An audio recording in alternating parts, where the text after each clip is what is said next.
President Museveni hureje naza kujinegeza omwihanga ryona kandi yahereze kutayayira ebicweka bitari bimwe na bimwe omwihanga arikwishuijuma enkora ya PDM.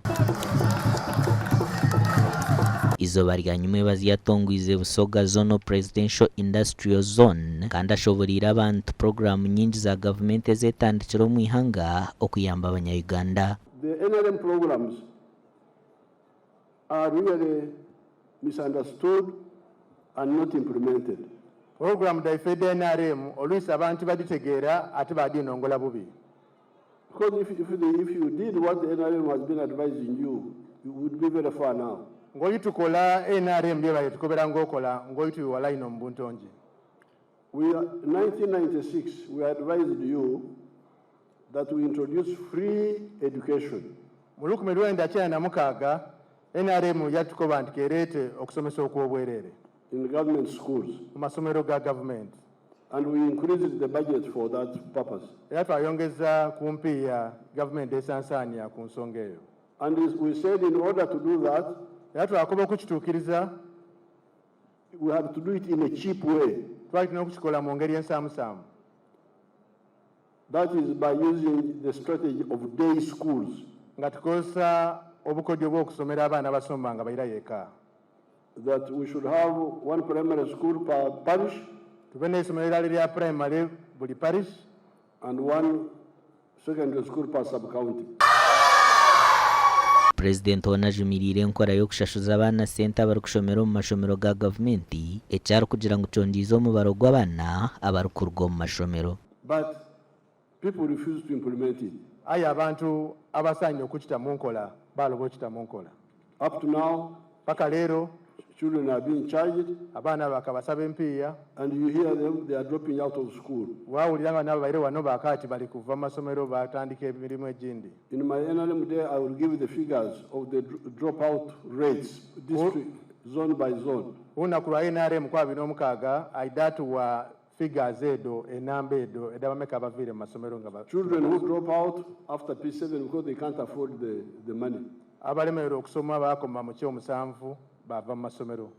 So you are now building up a big problem of children who are not educated.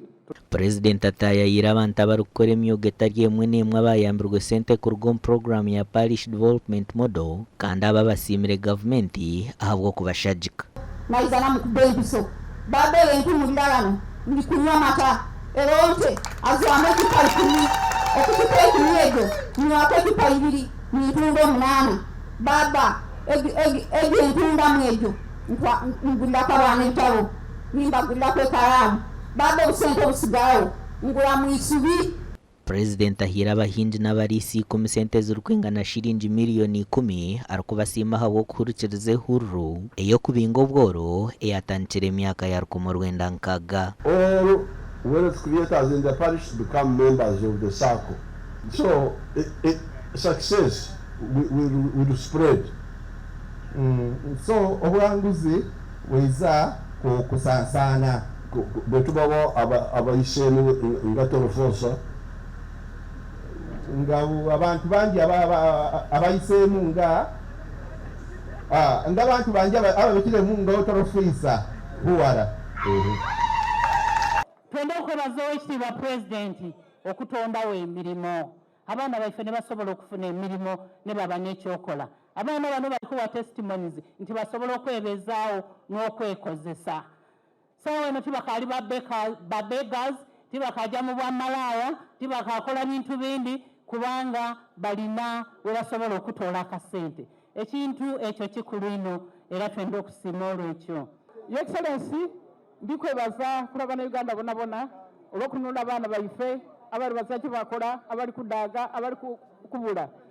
Aye mwekyo ndikwenda kwongera ku katono kati nti wona bano obusobozi twongere muhabwe indi Busoga.